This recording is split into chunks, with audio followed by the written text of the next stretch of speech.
Hello everybody, I'm Wiser now, and I am here to give you guys my predictions and preview of the show, WWE Extreme Rules, that will be taking place this Sunday. This video here probably isn't going to be too long because we pretty much had these matches in the last pay-per-view. So we're going to go over these in lightning fashion.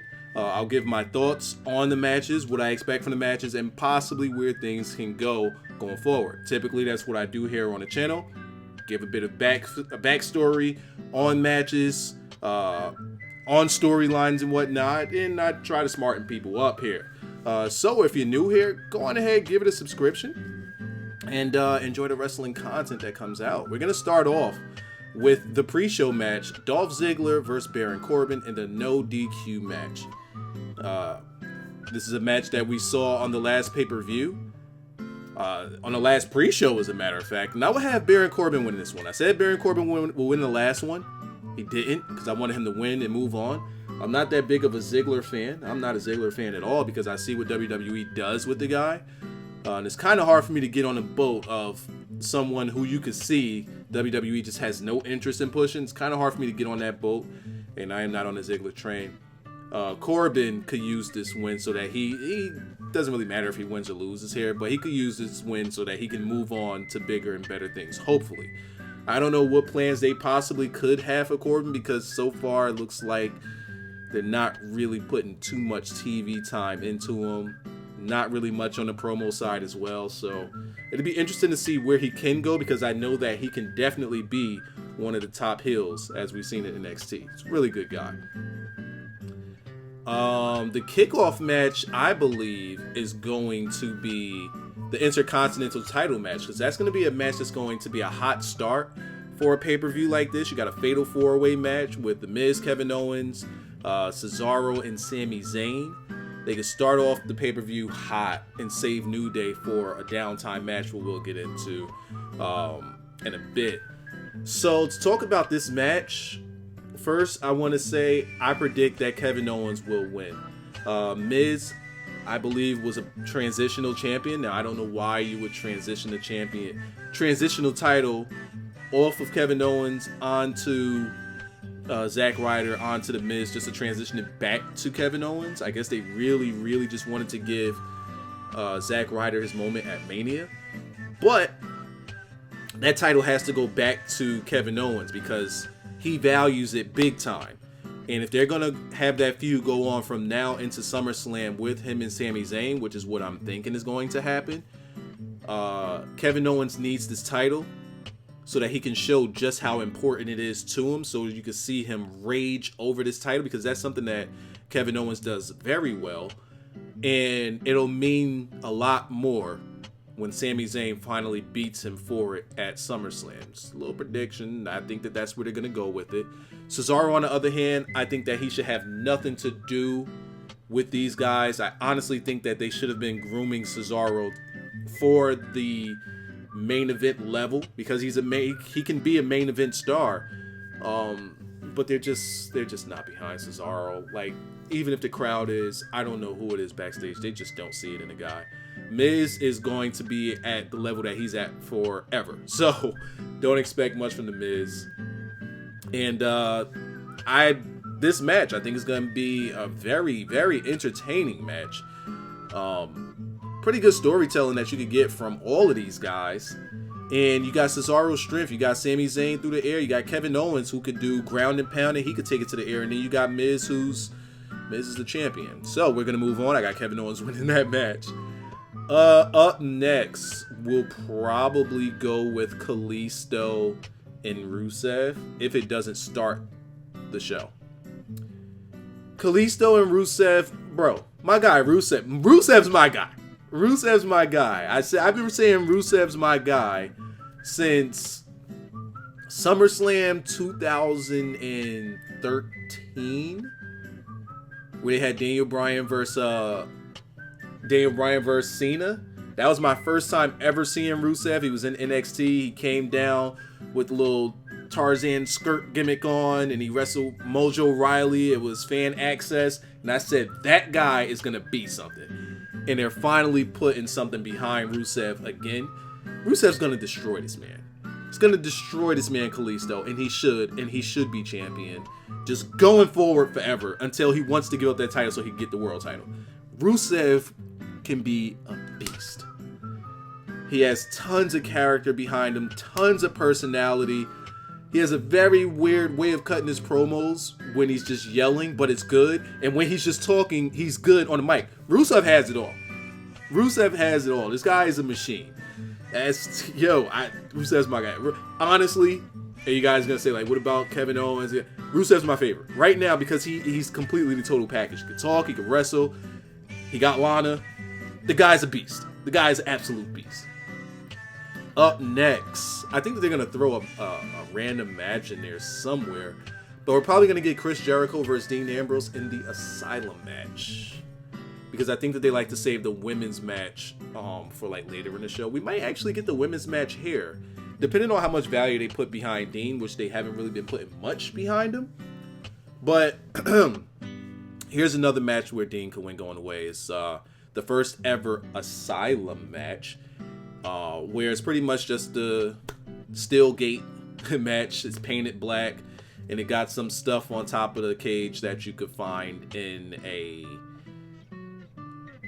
asylum or a crazy house. Got a straight jacket, a mop, like just random shit. Just the most random stuff is going to be on top of this cage.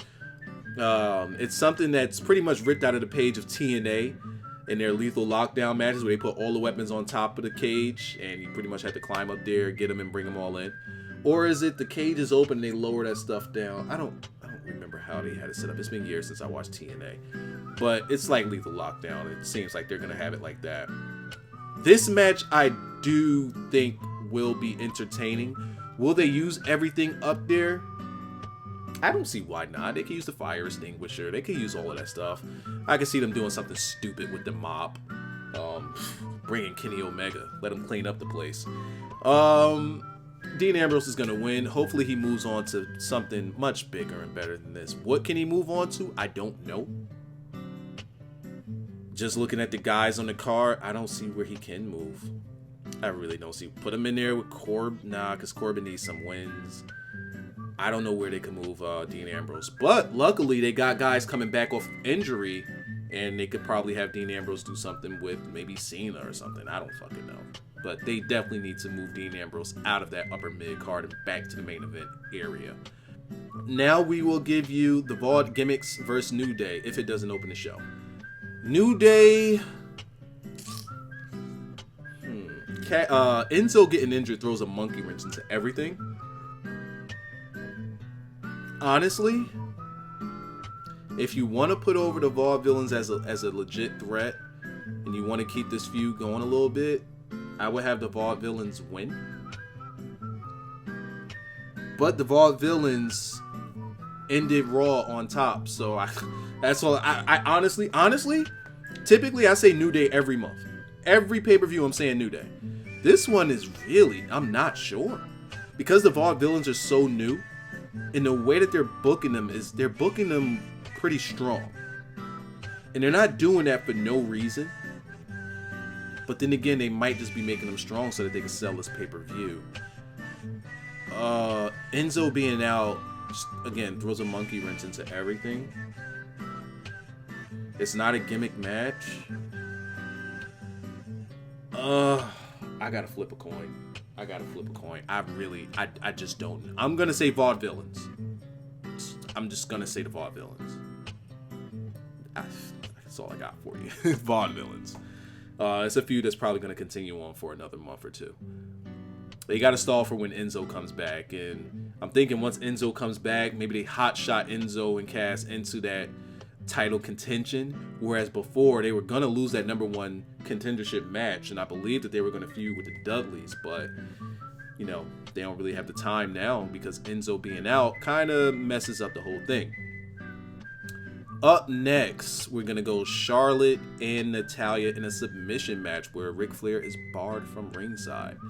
Now, if Ric Flair comes out, Charlotte loses her title. If Charlotte doesn't show up, Charlotte loses her title. Everything's stacked against Charlotte, which means Charlotte's going to win. She will find a way to tap out Natty. I mean, Natty's not above getting tapped out. I really don't put much stock into this match. It could turn out to be a pretty good match. There's going to be nobody there to interfere. It could be good. They both have a very weird way of selling, which could kind of throw off the match, because you're going to, anytime that Natalya gets locked in a submission or anything, she starts screaming. It sounds so bad the way she's screaming. Hopefully, no offense on what I'm going to say, but she sounds like she's getting raped in the wrong way. It sounds terrible. Her selling is horrible when it comes to selling a submission.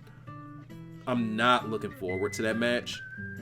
It could be good, but then again, it's on the WWE main roster, so meh. And this gets us to the main event: Roman and the Reigns versus AJ Styles in an Extreme Rules match. And oh my God, I forgot, and I don't know why they don't have it on here, because it was announced on, I believe, on SmackDown. We were going to get a Texas Tornado match with the Club and the Usos, which the Club seriously needs to win. Seriously, they've gotten away from making these guys look strong and made them look like complete jabrones to this point. I don't know where this is going to be on the card. Maybe this will open up the show, and then we do this open the show, then Kalisto, then we go Intercontinental title match, then Dean, then New Day, Charlotte, or maybe another match gets put on the pre-show. I don't know. But I'm going with the Club. Give me the Club. They need to destroy, not only beat the Usos, they need to destroy the Usos. Destroy. Simple as that. I mean, we know who's going to win that match. They have to. But back to the Roman and the Reigns and the AJ Styles. Anybody can interfere in this match. And what if? What if? Now, this isn't going to happen, but I want y'all to understand how great my mind works. What if everybody's saying that Seth Rollins is going to come back as a babyface, and he comes back and costs Roman Reigns his title and get the uber babyface reaction, thus turning him babyface that way, helping out AJ Styles? And maybe, what if Seth Rollins joins the Club? Ooh, would that be good? I don't. In the comment section below, would that be good? Seth Rollins joining the Club, and you put those four guys together. Later on down the line, you bring in Finn Gimmick, Phil Bacon, Flair in his jacket, throwing bacon at everybody. The five of them together, and they just start breaking. Like, would y'all be against that? Would y'all be against that? Like, what if it was Seth Rollins that was pulling the strings the whole time, just setting up everything to get his title back, and that gives him the babyface reaction, just costing the Roman and the Reigns? Yeah, I don't know. That'd be pretty cool. Who do I think is going to win this match? Roman Reigns. Sorry for getting your hopes up. Roman Reigns. I would love to see AJ Styles win this match. Does AJ deserve to have a WWE World Title run? Career-wise, I would say so. In the WWE, he hasn't really done anything to deserve it. He's been hot-shotted to this position so that Roman Reigns could look good and could be in a good match. Because when you put Roman Reigns in there with somebody good, Roman Reigns performs. And they've been kind of getting away from putting Roman Reigns in there with crappy guys like Big Show, Kane, and Mark Henry and dumb shit like that. You put him in there with the AJ Styles. You put him in there with the Bork Laser. You put him in there with the Seth. Put him in there with the Daniel Bryan. He's going to give you a good match. So this is why you got him in there with AJ. AJ is there to put this guy over big time and show that he can wrestle, and try to get him over with the crowd. But there's way too much gray area in a match like this where both of these guys come off as heels. You don't know who's who, what's what with this match.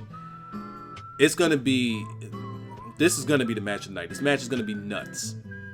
I expect a great match here. The guys are going to interfere. See, if Phil Bacon debuts on this show, I can completely understand. If Seth Rollins comes back and interferes in this match, that would be fucking awesome. And you heard it here first, because I haven't heard anybody say it. But the Roman and the Reigns wins this match. I would like for AJ Styles to win, though. Another thing I would like to see happen is the Club in their Texas Tornado match with the Usos, which is pretty much everybody in the ring, no need for tags. In the match with the Usos, they completely beat them down to the point where they can't continue, or they can't be on the show anymore. Like, they send them both to the hospital. This way, the Roman and the Reigns is completely by himself. And then WWE starts playing up this whole one against all that Roman Reigns keeps talking about. I guess they're going to put that on the shirt because he keeps saying one against all. So maybe they do that. Or maybe, oh God, if they do that, if they take out the Usos, and the Club is there helping out AJ to win this match, and Seth Rollins comes back to help Roman Reigns, and they make him babyface that way, and then afterwards he says he wants Roman Reigns next because he never lost his title. All right. See, a lot could happen with this. I'm excited about this match and the Rusev match and maybe the Vaudevillains match. Everybody else, I don't give a damn about. But I got a lot more mileage out of this prediction video than I thought I would. I hope you guys enjoyed. Drop a like on it if you did. It helps a ton. Again, subscribe if you're new. And drop your predictions down in the comment section below. We'd love to see them. We'd love to see your ideas, any storyline ideas that you guys may have. Let me see those down in the comment section and I'll be with you. I'm signing out of here. Peace.